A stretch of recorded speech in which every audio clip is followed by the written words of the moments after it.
Some people teach success like it's a game of checklists, but today's guest teaches it like it's a bonfire, built from your values, lit by your vision, and fueled by who you actually are.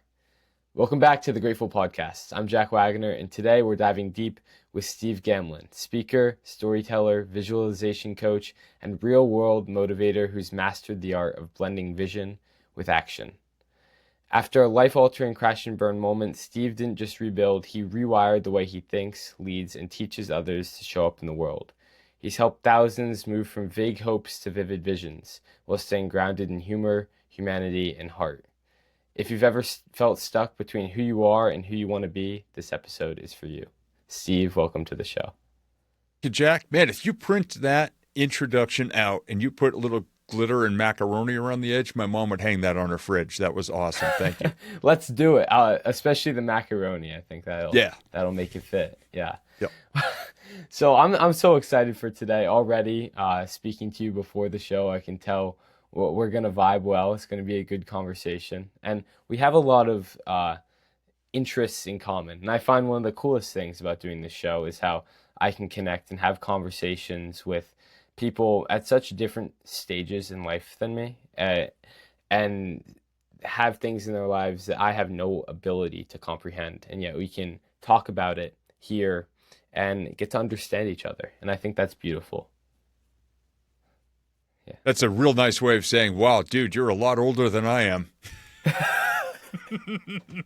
Which I don't care. I'm a kid at heart, and I wake up, I got the energy. Somebody said recently, Steve, if your hair wasn't so gray, I think you were 35 years old. And I'm like, well, thank you. I appreciate that. Well, I can already tell from some of the stuff I've watched. You're funny, so we're gonna have a good laugh today. Awesome. Looking forward to it. You talk about a lot about visualizing your goals in a tangible way, what they feel like, taste like, smell like. And in the intro, I touched on there being a pivotal point in your life. I'd love to start there. Walk me through the time in your life that fueled your innovative approach to achievement and goal setting. Yeah. In the early 2000s, right around 2002, in a short window of time, I managed to completely demolish my entire life. I walked away from a very successful 10-year radio career. I was broke. I was $62,000 in debt because I was not paying attention to where all my bills were. And my first marriage fell apart. So at age 35, I had the early midlife crisis and pretty much derailed everything and crashed and burned. And I wound up kind of crawling home. I lived at my dad's house for a while, had just built a recording studio in his basement, something I'd wanted to do for a future work and to start my own company doing that. And I spent a couple of years being just brutal to myself with my self-talk. So and this is an important thing too, your life may not be where you want it to be right now. It may not be perfect. Please be very careful the words you use to talk to yourself and about yourself. I was self-deprecating like I raised it to an art form. I mean, if you look at my journals from the early 2000s, you see me refer to myself as Hurricane Dumbass Category 5 for everything I'd done to wreck my life. I mean, I was just brutal to myself. And while it got people to laugh, it also swung a wrecking ball at my confidence, my self-esteem, my self-worth, and everything. So that's an important lesson for people to understand. And at one of the lowest points, on a hot and humid Friday afternoon, and you know how it gets here in New Hampshire, we're both in New Hampshire, I went to a little mini golf place that had a driving range, and I got a $3 bucket of golf balls to just whack the crap out of to just get out my frustrations. And I would way to the far edge of the property where they have the big protective fence so the trucks next door don't get dented because I'm a horrible golfer. And I was underneath this whole line of power line towers, big steel towers. So it's hot and humid. All of a sudden, thunder, lightning, rain, and wind come through, and everybody but me ran from the storm. And I just stood there, barefoot in the wet grass, swinging away, just taking shots, and at one point just held the club over my head and said, go ahead, I dare you. Go ahead, take your best shot. And at the end of the hour, I hit my bucket and the buckets of two guys that ran away and never came back, so I got free golf balls. and I could barely even lift my arms. And when I got to my car, I opened the door and the rain stopped and the sun came out like that. And I just started laughing. I thought that was the funniest thing in the world. And the next day I was on a call with a brand new life coach I just started working with. And he says, "How was your week?" And I said, "Dude, put down your pen and listen to this." And I told him in a very self-deprecating but funny way, the stupidest thing in the world I did the day before, hitting golf balls in a thunderstorm and daring the lightning to hit me. And when he stopped laughing, he asked, "Have you ever thought of being a motivational speaker or a stand-up comedian? I think you'd be really good at both." What he didn't know is when I was 11 years old, I wanted to be a radio DJ, a stand-up comedian, an author of my own books, and a teacher of people. And because he said that and he saw some potential, 2 weeks later, I was in my first comedy class.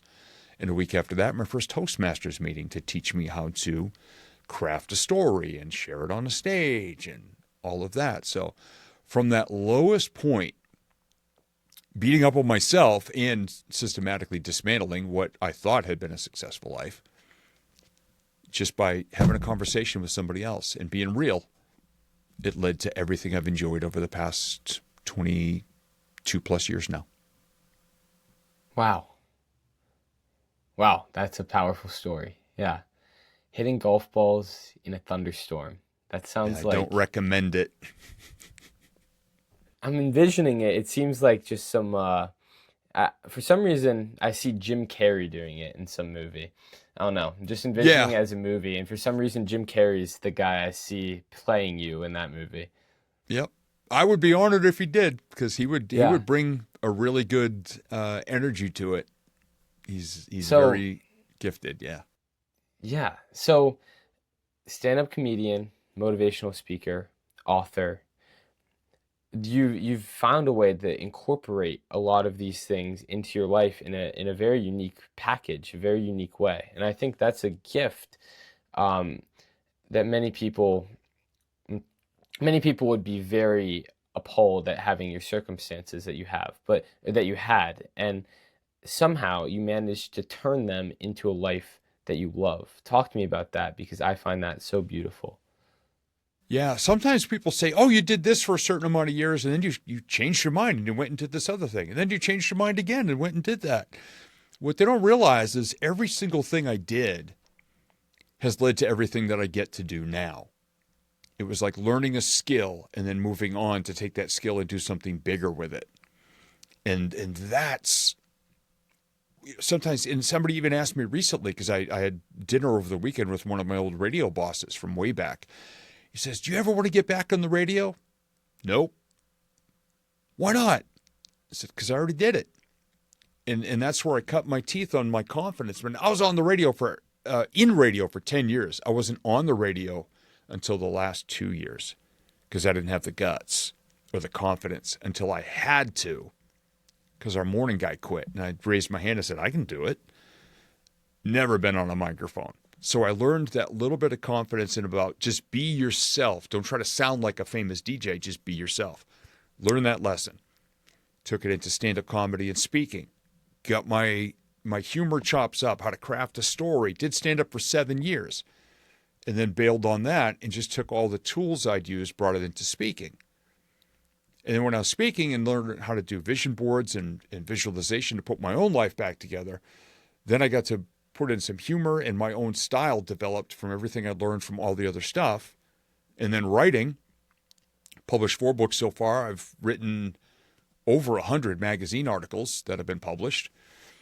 And it's all my own unique voice now because I did all of those little things along the way. None of it was instant. I'm still learning how to be the best version of myself. But all of these things that I've done, it may look start, stop, start, stop, start, stop, but it's all just been this amazing journey of just putting another lesson in my brain and putting another meaning in my heart of why I do what I do the way I do it. And it takes all of those, it takes a little bit each day to help you build the best version of yourself. Yeah, you've accumulated such interesting and unique experience through all of these different things that make you uniquely you, and I find that beautiful. So, talk to me about visualization. I mentioned it in the intro. You mentioned it there. How does that look for you? What does your visualization practice look like, and why do you do it? Yeah. One of the biggest things I see people do is say, "Oh, Steve, I made a vision board," and they send it to me, and it's always the same thing. It's a picture of a Lamborghini, a yacht, a private jet, a mansion, a big honking watch, and a bank vault with like piles of gold or cash or something like that. And I say, all right, there's nothing wrong with any of these. But Hmm. the way I teach visualization, it actually involves 8 areas of your life, not just the material wealth and the money and the power and stuff like that. And I'll ask people, I'll say, okay, right now describe your physical health, your emotional well-being, your closest relationships, your core values that guide everything you do the way you do it, your faith, if that's an important part of your life, which is kind of the same, but the power comes from a different direction, your connection in real ways with people, which was a struggle a couple of years ago when we had the pandemic. Boy, we all felt really disconnected and isolated. Yeah. A lot of loneliness and depression and addiction came out of that when people couldn't be together anymore. And then your work and your money. I said, paint me a picture, create a vision that explains all 8 of those areas in your life, not just the material stuff. So it's not just what you get, it's who you become. And then I go back and say, where are you right now? Scale of 1 to 10 if you're a numerical person, or tell me a little story about each area of your life right now. And then tell me, say, 1 year from now. Don't start with the 20-year thing. You'll scare the crap out of yourself. 1 year from now, how would you like your life to be different or improved? From where it is now, where would you like it to be in each category? And don't you dare say the number 10 across the board. Not that it can't be done, but you're going to scare yourself and you might bail. So point A and point B, and then I'll ask them, and you mentioned this as well, what do your goals look like, feel like, sound like, smell like, taste like? Create a full-on experiential story and tell me about it. I see people light up when they start to tell me the story and what they're going to do, who they're going to be, who they're going to hang with, and how they're going to celebrate when they reach their goals. And that's amazing to watch before they've even done the work that they're already actually feeling, imagining, and experiencing the success. And then all we have to do is figure out the steps to get there. Right. And one reason this stood out to me is because scientifically, the way to create a memory and make a memory stick with you is to go through all the senses. So if I was in this moment and I wanted to make this moment be a memory that stood out to me, I would think about the things that I can taste and smell and see and feel, everything. And so we're almost creating through this idea a forward memory. This thing that's sticking with us. This is real. It becomes so tangible. Um, I found that idea so powerful. But on the other side of it, I've also seen science of when you think about a goal too much and the accomplishment of the goal, it like discards you of some of the intrinsic motivation because you've kind of already celebrated it. So I wanted to talk about the weighing of these two things with you, and how you balance them. Forward memory, what a great expression that was. That was such a beautiful way to put that. But it is true. What you say is you've already experienced it. You've already won, and you're still where you were.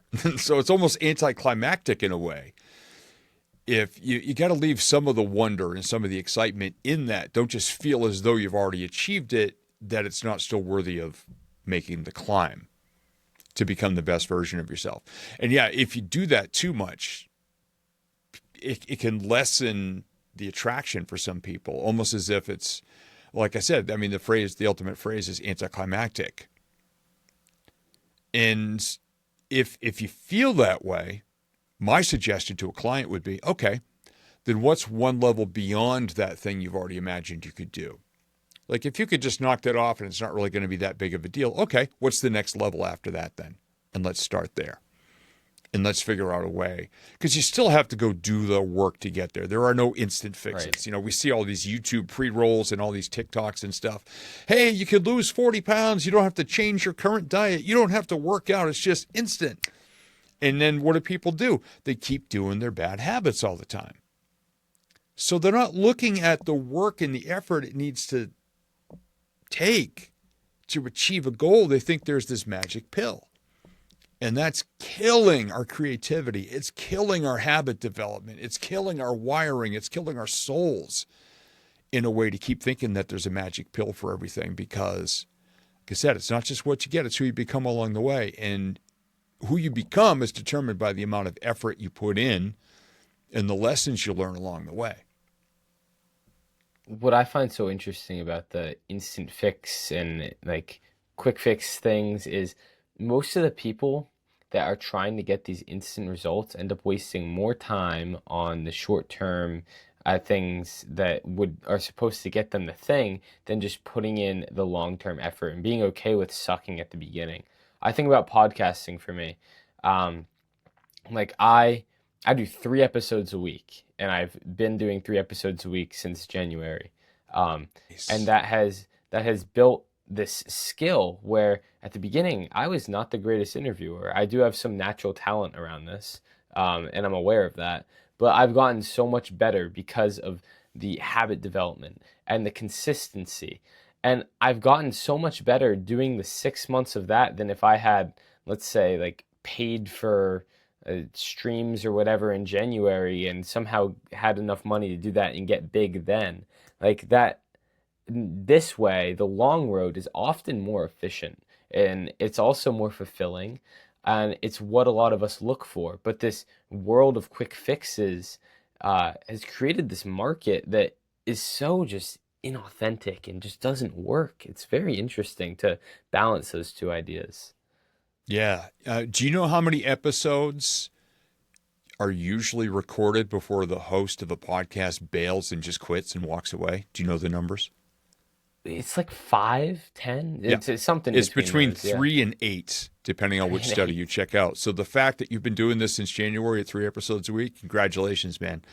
You are already successful. Thank you. And I Yeah. love how you said, the first ones, maybe weren't that great.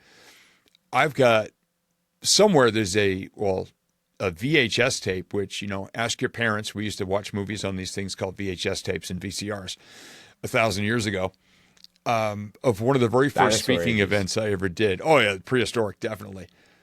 And I'd watch it and I'd beat myself up over it and I would nitpick it and I would say, oh, this was terrible, terrible, terrible. Then I finally learned one day, don't delete your old stuff. Go back and here's the attitude to look at it. Oh my gosh, that's adorable. Look at that. Yeah. Like Yeah. little gold star on my forehead. There's Steve's kindergarten first speech, baby's first speech in front of people. And then I can see how far I've come.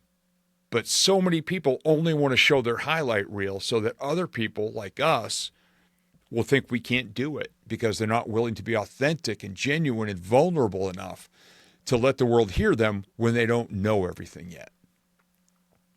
I interviewed Nick Pollard. I'm not sure if you've heard of him. He goes by the People Displeaser online.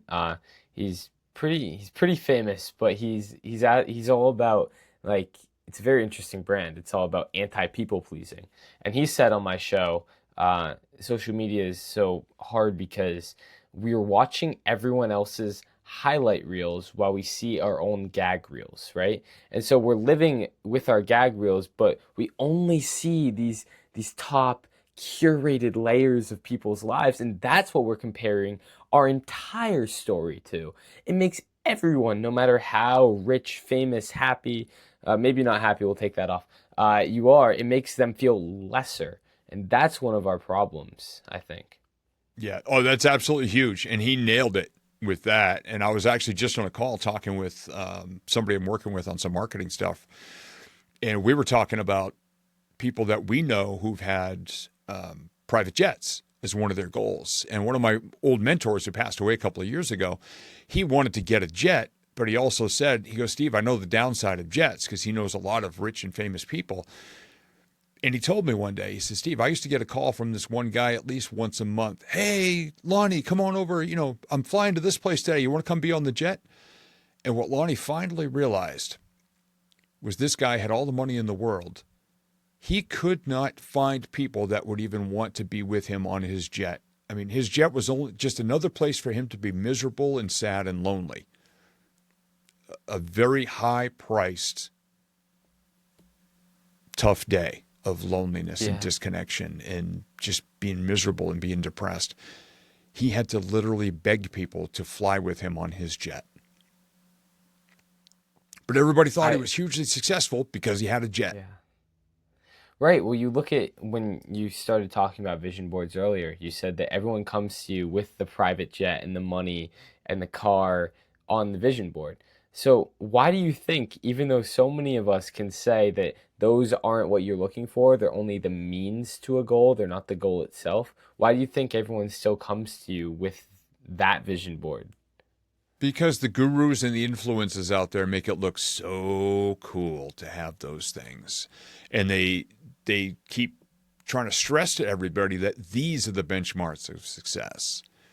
It's the bling, it's the money, it's the attitude, it's the jet, the car, this image, which a lot of times is fake and false. I mean, there's a recording studio in California where people go and make their influencer videos.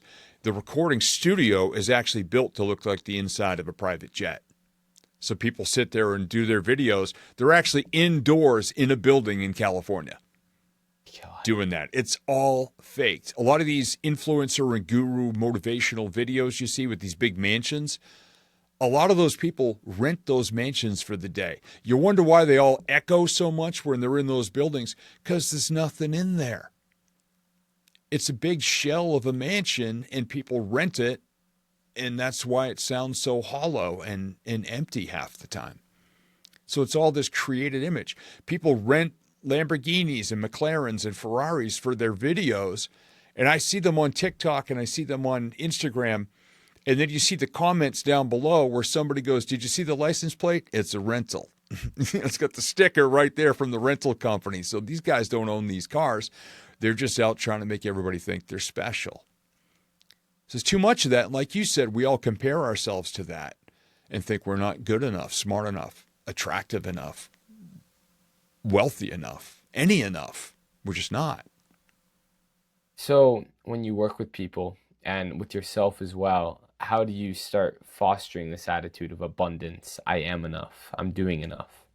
Yeah. I'll ask them, where's your life right now? Like we already mentioned. But what I'll also ask them is, who's your favorite person you got to help this past week?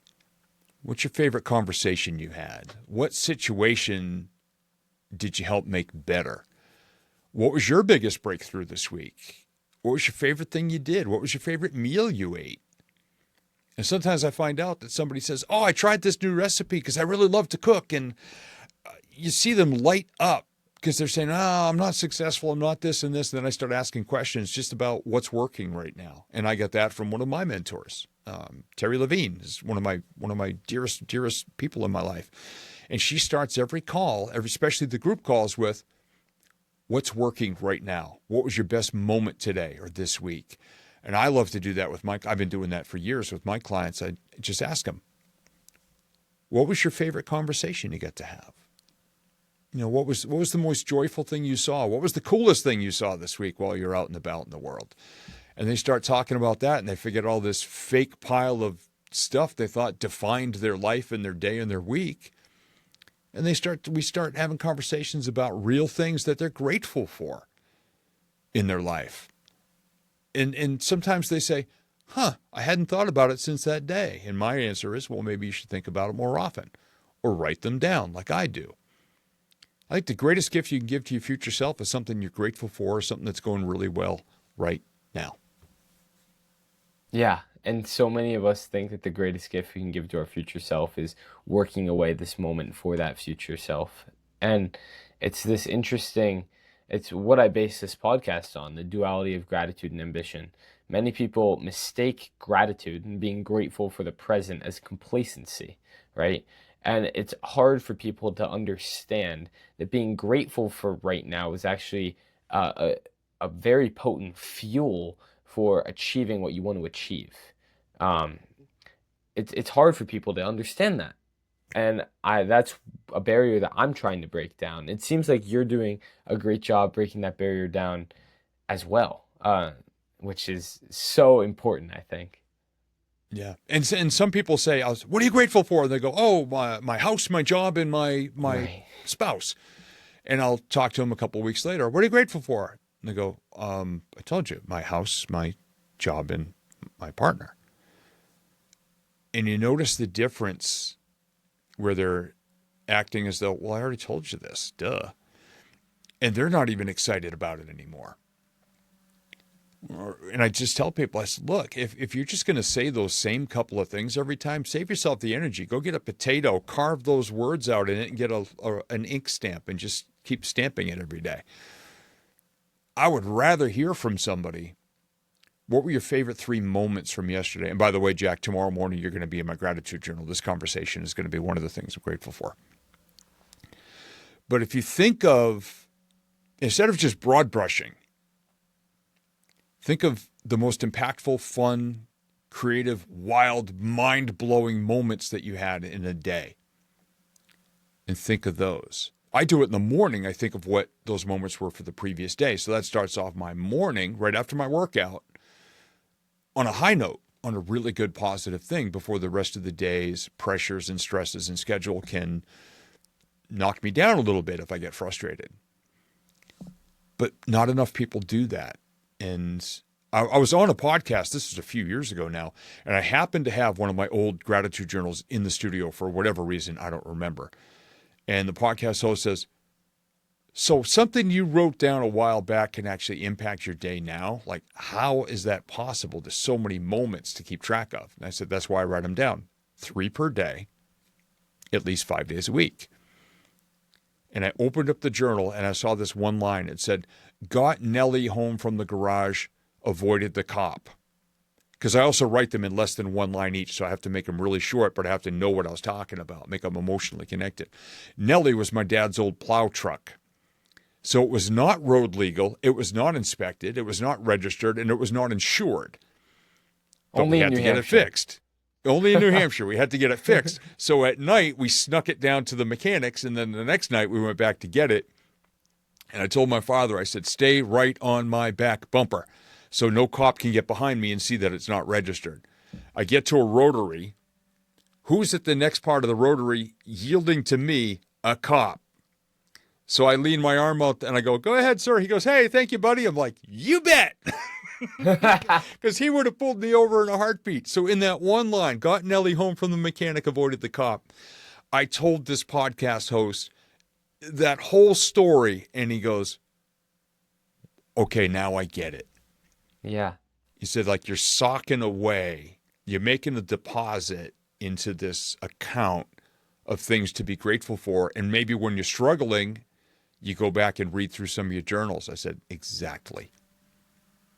Right. And it's not just the memories of it. It's also it builds a habit of focusing on the things to be grateful for. You start looking for in your day, well, what's so amazing that I can write here? And you're choosing 3 a day. You're choosing 3 things that are amazing enough to write down. And I think that's one of the biggest shifts. We shift this lens of right now, we often talk to people in a way of relating on the negatives, right? Like if you're gonna make small talk with someone, you're much more likely to make small talk over something bad to happen than something good. It's just the way we work. So we're training our brains or retraining our brains to focus on the positive, and that's what's so beautiful about that. Yeah, social media these days is a cesspool.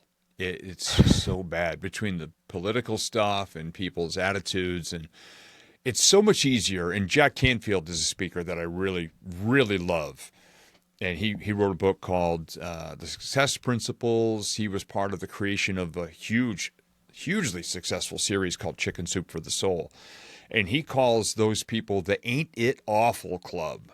Like you go to a restaurant or a bar and you see these people hanging out. One guy goes, my day was terrible. The other guy goes, you think your day was bad? My day is worse than that. Then the other person comes on and they all pile on. And it's got the sound and the vibe of a giant toilet flushing and choking on a turd. Because it's all just the negative swirling around. And then here come people like us. We talk about the positive stuff. Now, there may be fewer people talking about it, but boy, don't we light up when more people come in and say, I got to do an act of kindness today. I'm grateful for this today. I got to meet this person today. I got to do this. This person came to me and said, hey, you're really a source of positive energy in my life. And that made me feel good. So that's rising up while all these other people, every day there's people that wake up and they look in the mirror and they go, what can I complain about today? And they're just going down and down and down. And the best we can do, I can't tell them they're wrong. The best we can do, people like you and I, are just be a good example of what's possible. Commit acts of kindness. Hold a door for somebody. And even if they don't say thank you, that's okay. I play shopping cart rodeo. I go rescue shopping carts. And other people walk right past them and say, people are lazy. They won't bring those carts back. And in my head, I'm going, dude, you just walked past it and you got two perfectly good legs. But I don't go there with those people. I just go get the cart, bring it back. If I don't need it, I offer it to somebody else and make it so funny that they can't possibly refuse. I'm like a used car salesman. I'm like, you are going to love this cart. It's a rescue. I already cleaned the hand grip for you and the wheels hardly wobble. I think you're going to like it. They take it. They laugh. I don't know how their day was prior to that, but I know it's a plus sign right now. And Yeah, if you you go just through, made it a just little better. create as many plus signs as you can. I mean, I own the factory, so I'm never going to run out of plus signs. Oh, that's a great analogy. I'm going to be using that one. Go I for it. love that, Steve. I hope you're enjoying this episode of the Grateful Podcast. I'm interrupting to let you know that it would mean the world to me if you could share this episode with someone that you think would enjoy it, or leave a review down below so I can learn what I can do better and what I'm doing well with this podcast. It's a passion project, and I really want it to turn into something that helps people everywhere. Thank you so much for listening. I hope you enjoy the rest of the episode. So, what if someone does have a terrible day? What if something terrible happens, right?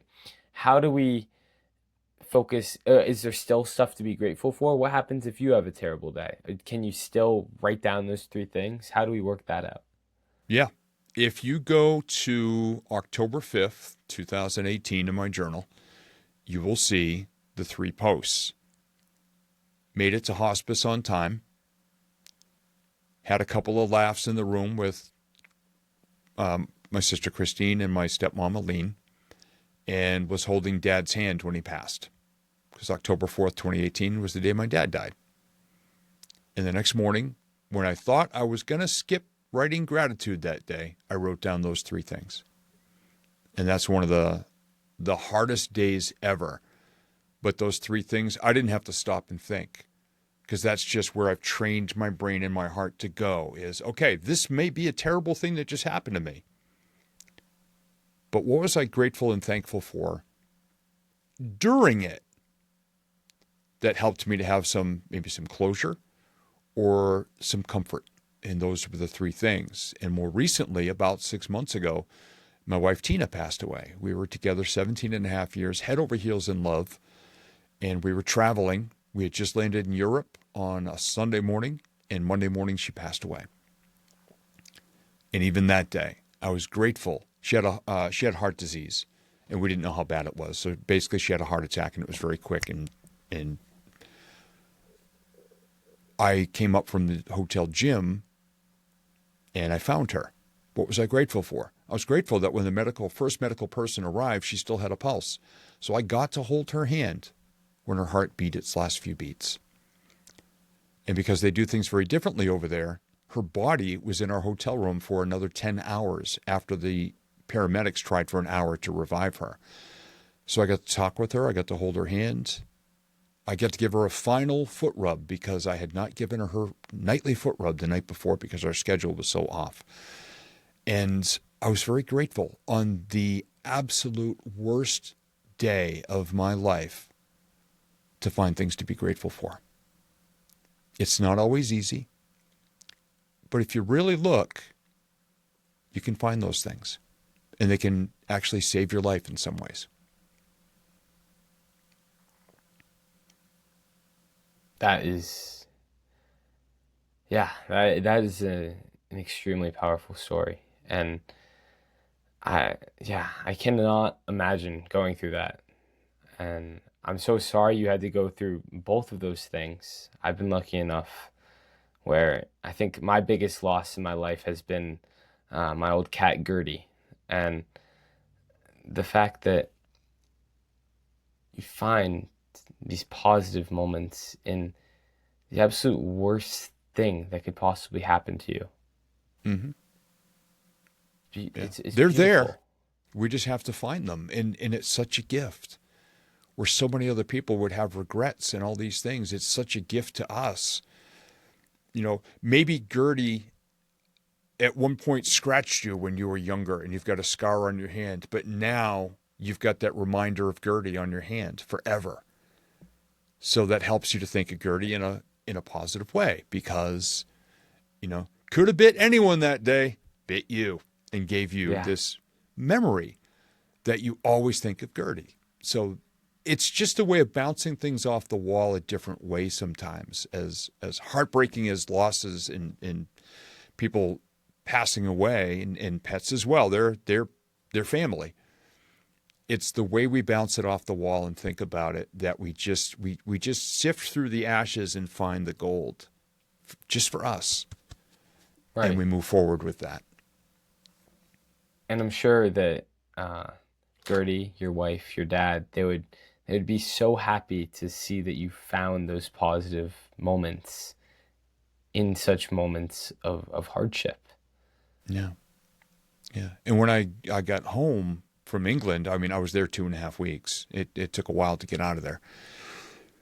And I was going through Tina's office. And when you know someone's love language, meaning what they appreciate the most, whether it's snuggling and cuddling or buying gifts or just talking or, whatever it is, the way that people feel the most loved is their love language. It's one thing to know each other's love language, but to speak it fluently. And we both loved sitting on the couch and just holding hands. Wherever we went, we held hands. I could not walk past her without touching her in some way, hand on her shoulder or her arm, or just, lean in and give her a kiss on her neck or on top of her head because I was like 9 inches taller than her. I got home and I was looking through her desk for some of the paperwork and documents for the house accounts and the mortgage. I found a folder with every single card and every little love note that I'd ever left for her, which meant the world to me. I actually took 41 of the little sticky notes that I used to leave sticky notes on her desk. Hmm. And I always wondered, because she would always keep 5 or 6 on her desk, but I always wondered where the other ones went. I found out she'd kept them all. I found a big Wow. picture frame, and I took 41 of them and basically made a collage of all the notes. And I hung that up on the wall in her office because I'm in there every morning for my workout. We have a Peloton cycle in there as the third part of my workout. So now every day I get to be in her office looking at the notes that I wrote for her that she kept. And so every day that's something I'm grateful for. It just reminds me that she's still with me in some ways. Yeah, that's beautiful. So when you have the inevitable negative thoughts about these negative events, do you how do you handle those? Do you let them? Do you sit with them? Do you try to let go of them? How do you balance that with the gratitude that you extract from it? We have those moments, don't we? Somebody cuts us off in traffic or ticks us off or somebody disappoints us or somebody says or does something and they're supposed to be a person who loves you in your life, but they say or do things that really tick you off. We get angry. The thing is, when you're at your angriest, you're not at your best. So to defuse as best you can. And I get asked every once in a while, people say, Steve, you're so positive. Do you ever have a bad day? Yeah. You're always so funny. Do you ever just get angry or depressed or anything? I said, yeah. I mean, it's part of being human. Hmm. So if I find myself really going over the top and getting really torqued up about stuff, I do my best to recognize it and say, look, this is not serving me. Yeah, I'm really mad at this person right now. Or yeah, this person really let me down. This person cut me off. One thing that I try to do is to ask myself, okay, what's going on in their world right now?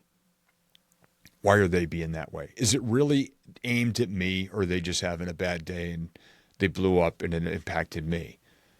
And if I start to think about it that way, then it's not really an attack on me.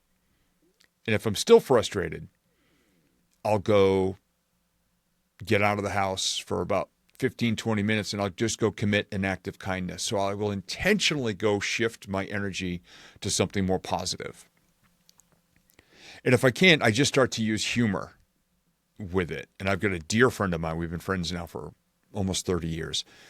And she got a different job and she has to drive into like Boston traffic every day now. Oh my. And she says every single day, at least 3-4 cars cut me off and almost hit me.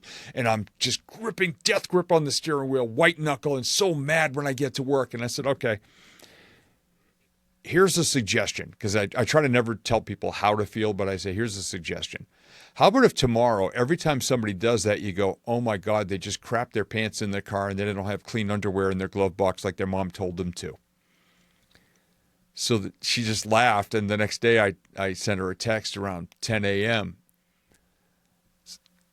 How many people crap their pants on the highway this morning? She goes, 4, and I laughed every time.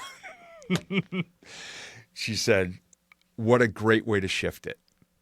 Yeah. So it was just a perception of energy. The whole world is not out to get us. People are reacting and responding to the world in ways that maybe don't bring out their best.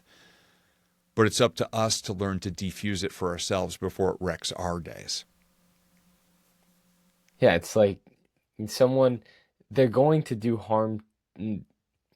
They're already anxious themselves, right? And it doesn't matter their intention behind it for us. We can choose to either be offended by their action or let it go and let it not continue down a chain. Because when there's these negative actions and then it causes a reaction, a reaction, a reaction, that chain goes on and on and on, and it's up to us to stop it.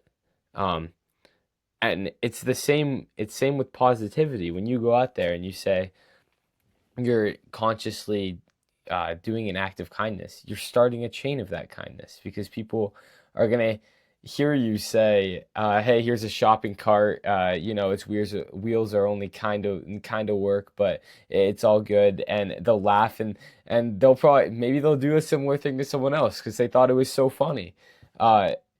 We create these chains, and our actions have a ripple effect beyond what we know. And I think being conscious of that and cultivating some awareness around the impact and the gravity of our decisions can be very humbling. Yeah, it is. And I remember you just caused me to think, because shopping cart rodeo is one of my favorite things to do. A few years ago, when I was still working out at the gym, it's like 25 minutes from here before I started working out at home. After my workout, it was part of a big plaza, so there was a huge parking lot. So I would just walk a few laps around the parking lot just to get some extra steps in, a couple extra, an extra mile or two. And there was another store that wasn't open quite yet. And every time I saw one of their carriages somewhere, anywhere in the parking lot, I would get some extra steps by going to get the carriage and bringing it back and just putting it in front of the store. One day, one of the employees got there extra early, and she was sitting out in her car, and she saw me doing this. She gets out of her car and she goes, "So you're the guy?" And I said, "Hello."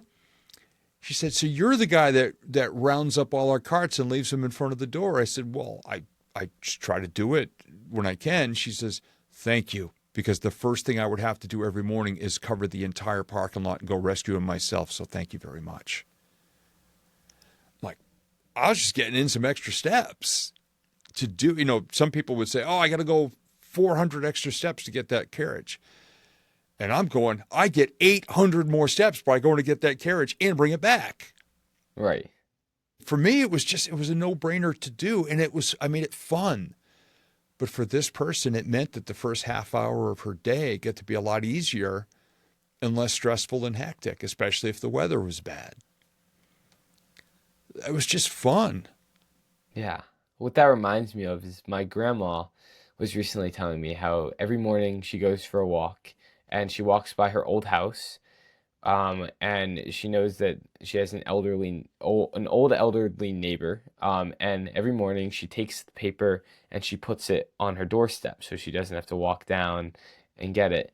And I said to my grandma, I said, "Does she know that you do this for her?" She says, "No, she doesn't. She doesn't have to."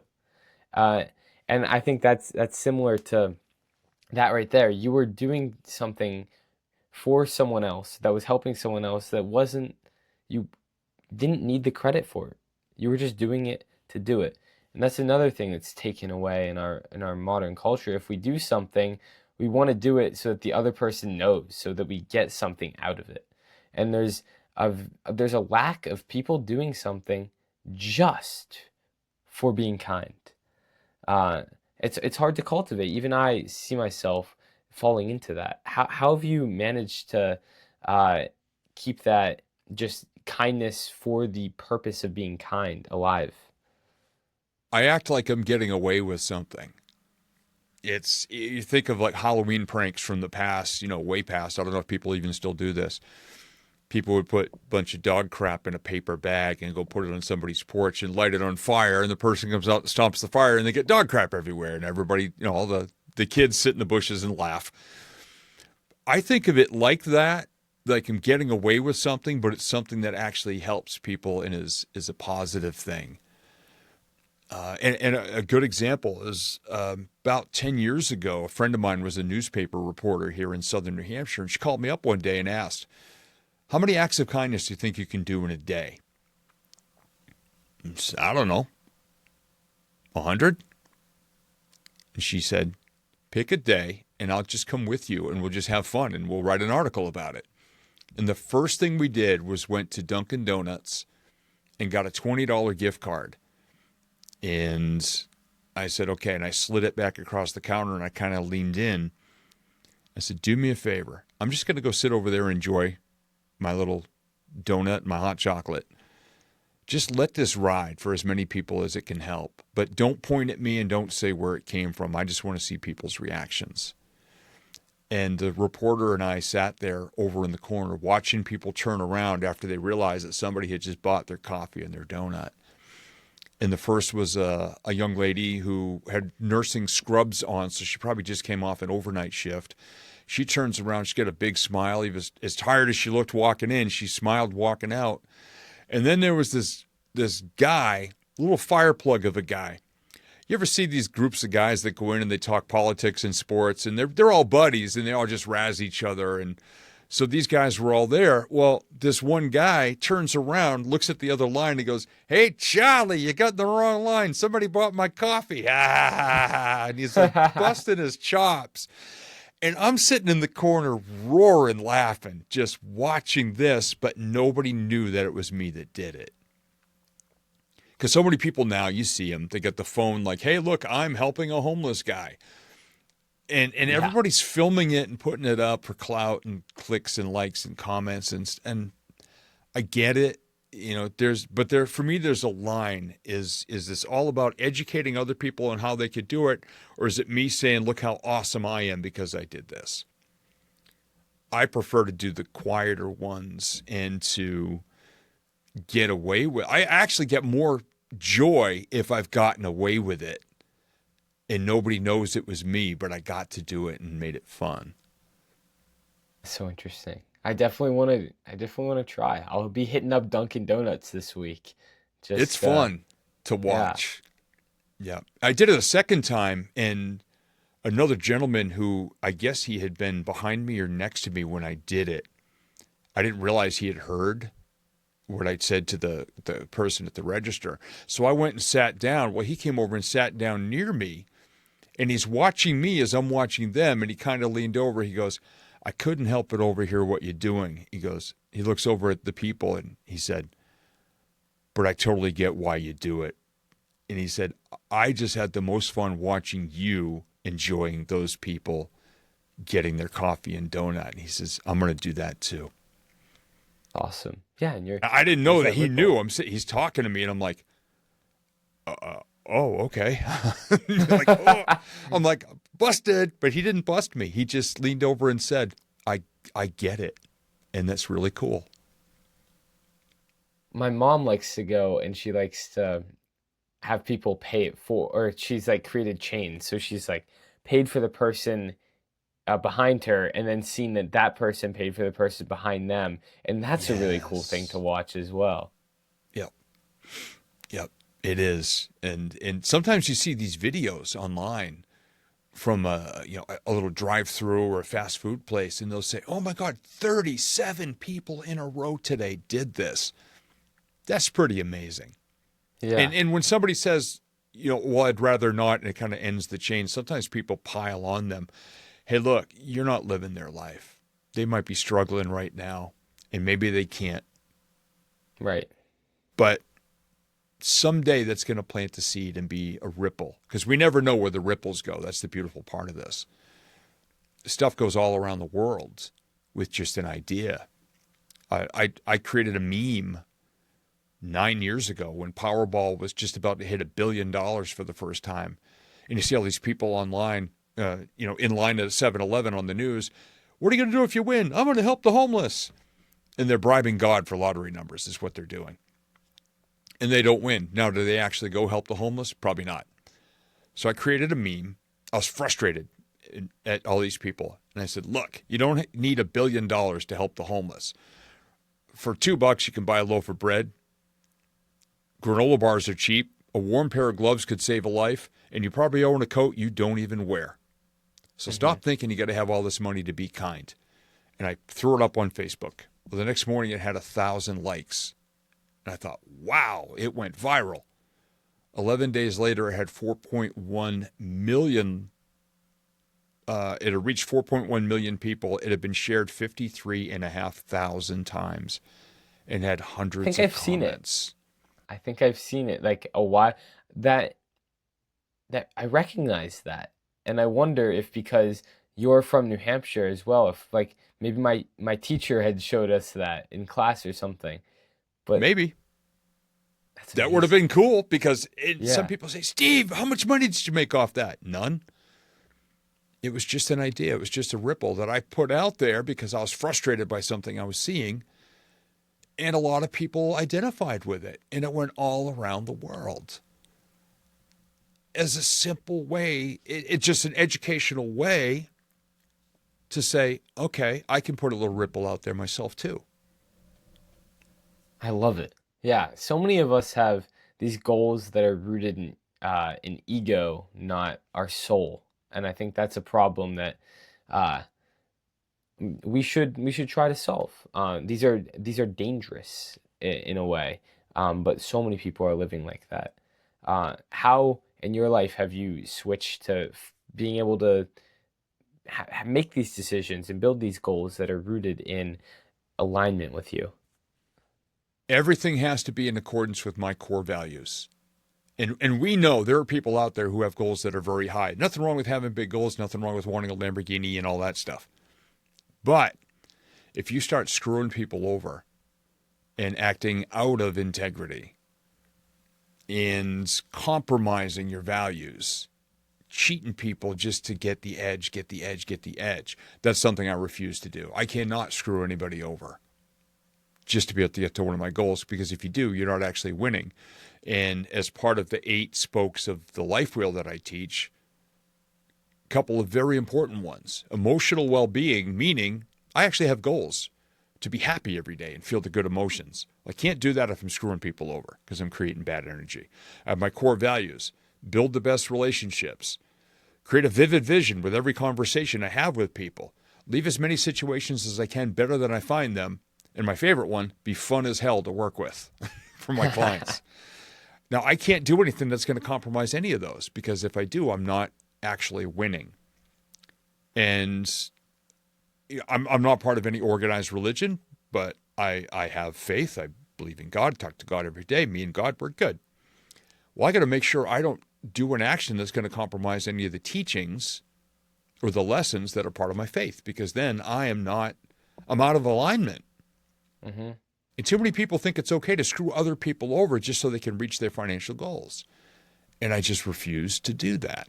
And I try to teach my clients that as well. Stay within your core values. Know what your core values are so you know where the boundaries are of what you can do and can't do. Could I have made more money if I compromised my core values up till now? Sure. Would I do 100%. it? Yeah. Nope.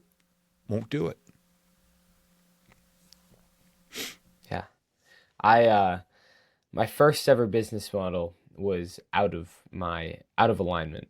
Um, I made faceless YouTube channels. I hired people uh, to edit and do stuff for me, and the one channel did really well, hundreds and hundreds of thousands of views on videos, and I made some money, and I was super happy. But I real or no, I was happy with the money I made, but then I realized, okay, I don't love what I'm doing here. Uh, this doesn't feel right, and that's I made that switch, and now I'm doing this, and I've not even made close to the amount of money that I made doing this, but that's not the currency that matters for the people that find what they want in life. The currency that matters is the joy you feel, the inexplicable joy we get out of doing things in alignment. And it seems like from our conversation today, you truly understand that, and you get out of life what you want out of life because you're you're clear with what you want, and you're only going to focus on the things that bring what you want. Yep. You're either planting seeds or you're planting weeds. I mean, you get a choice every day. Weeds choke out the beauty of every garden. But when you plant seeds and you nurture them just right and you take care of them and you put them in good soil, that's an important thing too. Then it might not happen right away. You're watering it, you're making the effort, you're staring at the dirt day after day after day. But then all of a sudden, when you've done everything right, something pokes through the soil and it eventually becomes this beautiful plant, whether it bears fruit or vegetables or flowers, whatever it is. Not enough people are doing it the right way. They're just throwing a couple seeds in rocky soil and expecting good things to happen, and they're not watering them or feeding them, and they're still expecting all this greatness. And for me, that's not how it goes. You've got to do the work. You have to be in integrity with your core values and your faith that that's an important part of your life, and do it the right way for the right reasons as well. I'm not out here doing what I do just to make money. I mean, I got bills to pay. I've got a house to pay for. I've got a vehicle to pay for. I've got all Hmm. that. But I'm not out compromising my core values just because over the past 6 months, my life has been thrown into a heartbreaking turmoil of a situation. I can't justify not being the best version of myself no matter what, because that's going to plant the seeds for what happens 10 years from now. If I do, I'm not going to like the results. So moving forward, thinking about 10 years from now, what are your goals? Speaking, writing, and coaching, and hiring people to do all the other stuff, which I'm actually doing right now. I want to be on stages doing my back to basics positivity, my humor, my visualization work. I Yeah. want to be coaching people to help them live their best lives. The people I tend to work with are between the ages of 35 and 60 who tried the hustle and grind or tried other ways that other people influenced. And at 35 or older, they're realizing, just like you did with the YouTube channel, this isn't the best of me. And so I help people to do that. And 10 years from now, that's all I want to do: speak, coach, and write. So I'm putting all the pieces together now and all the systems to be able to handle all of that. And I'm just I planting love that. seeds the whole way as I go. Plant seeds in good soil. In good soil with the right people, the right fellow gardeners. Yeah. Yeah, I love it. Well, Steve, this has been absolutely amazing. I have one more question I'd like to ask before we do a little wrap up. But um, so if everything you've put out was erased, right? And you could only condense everything in your entire message into a 60-second block, what would you say? I would start with the question, where's your life right now? Where would you like it to be a year from now? What will it look like, feel like, sound like, smell like, and taste like when you get there? You create the ultimate highlight reel right now and you start to feel it. And then my parting line would be, Take at least one step every day to get closer to that and leave as many situations as you can better than you find them. Absolutely love it. This has been an amazing conversation. Um, I'm so struck by your alignment with yourself, your kindness, your gratitude, and the obvious lens that you see life through. I think is contagious, and I hope that the listeners and viewers can feel that as well. But even if they can't, I felt it, and the ripple I'll make from there is worth it. So yeah, thank you so much.